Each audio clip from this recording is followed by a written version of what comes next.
Welcome back everyone to Dom's Daily, and today we'll be reviewing PS4 Demon Slayer. Is it worth buying? Let's get right into the video. Demon Slayer Kimetsu no Yaiba, the Hinokami Chronicles review. Fighting games and story modes can be like oil and water.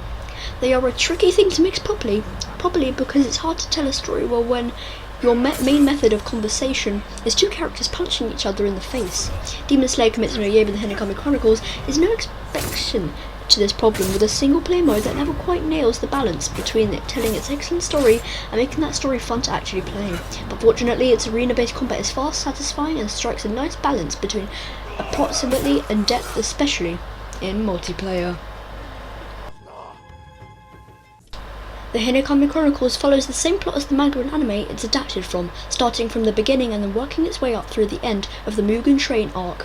If you're unfamiliar with Demon Slayer, it follows Tanjiro and Nezuko Kamado after demons murder their family and transform Nezuko into a demon herself, chronicling the pair's quest for revenge and search for a way to make Nezuko human again. Much of the story is retold through immaculately rendered in-game cutscenes, all of which are fully voiced in both English and Japanese by the anime series cast. You don't need to be familiar with Demon Slayer to become invested in the characters, their arcs, and the overall plot either. A lot of that speaks to the quality of the script, which alternates between silly, heartfelt, and serious with natural ease.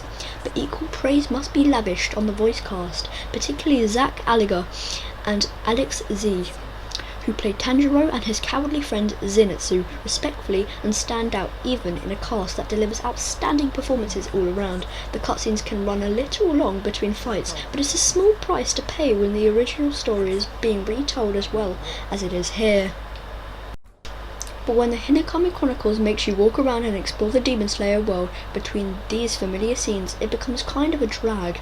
That's a shame, for two reasons. First, because Demon Slayer's story is entertaining enough without the extra sections, and second, because playing the roughly 9 to 12 hour story mode is pretty much the only reasonable way to unlock every playable character for the versus mode, which is probably where you'll want to spend most of your time anyway. You can also unlock them by grinding out versus mode fights, but doing so would take so long that it wouldn't be worth it, which is great if you're just here for the multiplayer. The Hinokami Chronicles is divided into 8 chapters, and after an introductory of scenes and cutscenes, each chapter will have you guide Tanjiro and friends across a mostly linear series of maps as you complete quests by talking to other characters, search out clues that will lead you to where demons might be in hiding, and solve small puzzles.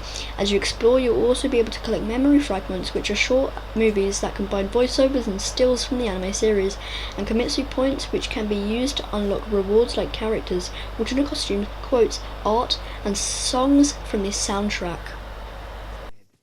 It sounds fine on paper, but in reality it's mostly a slog. Characters move through the world far too slowly with no way to run faster, which is particularly frustrating if you've backtracked to avoid a dead end or retrieve a collectible. Sometimes you are forced to walk even slower so characters can deliver dialogue along the way, meaning these sections can take even longer.